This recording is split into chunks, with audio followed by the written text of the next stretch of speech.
ওয়ালাইকুম ভাই, আমি এখন যে প্রকৃতির সামনে দাঁড়িয়ে আছি এটা হচ্ছে আমাদের কুমিল্লা জেলা দেবিদ্বার থানা এলাহাবাদ ইউনিয়নের এবং কি জাফরগঞ্জ এলাহাবাদ ইউনিয়নের দুইটা সমন্বয়ের যেই রাস্তা, ঠিক আছে, এই রাস্তাতে এই বিকেল টাইম হইলে প্রচুর মানুষ আসে। এখানে অনেক মানুষ ঘুরতে আসে। এই রোডটাকে বলা হয়েছে একমাত্র শান্তি রোড। দেখেন প্রাকৃতিক কত হাওয়া, কি সুন্দর, গাছগুলা ঝুলতে আছে। আর পুরো রাস্তাটাই একদম ক্লিয়ার, কত সুন্দর রাস্তা, এতটাই সুন্দর যে প্রকৃতি। সবাই আসলে এখানে অনেক আনন্দ হয়, অনেক মজা হয় বিকাল টাইমে। এখন বাজে হচ্ছে 5টা, আর একটু সময় ঘোরালেই মানুষে ভরপুর হয়ে যাবে এই রাস্তা। দেখেন, আমি আপনাদেরকে এই প্রকৃতির দৃশ্যটা পুরাটাই দেখাই। এই পাশটা দেখেন, সবুজ সমারোহ এবং কি কত সুন্দর, কত সুন্দর সবুজ সমারোহ। এ হচ্ছে আমাদের বাংলাদেশ এবং কি আমার জন্মভূমি, যেটা এতই সুন্দর।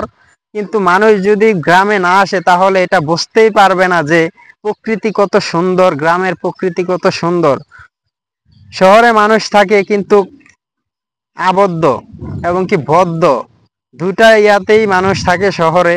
কিন্তু মানুষ কখনোই এই জিনিসটা ভাবে না যে প্রকৃতির যে একটা শোভা আছে, যেটা মানুষের মন কেড়ে নেয়।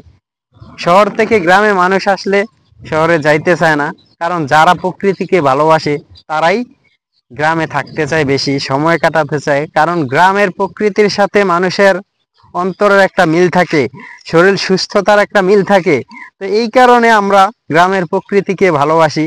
তো প্রত্যেকটা মানুষ যখন গ্রামের প্রকৃতি এবং কি প্রাকৃতিক হাওয়া নিজের শরীরে বয়ে আনে, তখনই মানুষের মনের মাঝে একটা প্রশান্তি আসে। কখনো যদি আপনার মন হয়ে যায় খারাপ, তাহলে আপনি মন খারাপ করে বসে থাকবেন না, একটু প্রাকৃতিক হাওয়ার মাঝে যাবেন, একটু সুন্দর সবুজ দৃশ্যের মাঝে যাবেন, তখনই আপনি বুঝতে পারবেন যে আপনার মনের মধ্যে কি আছে আর না আছে। একটু আপনি একা একা বসে প্রাকৃতিক হাওয়ার মাঝে একটু ভাববেন, দেখবেন আপনার মন ভালো হয়ে গেছে।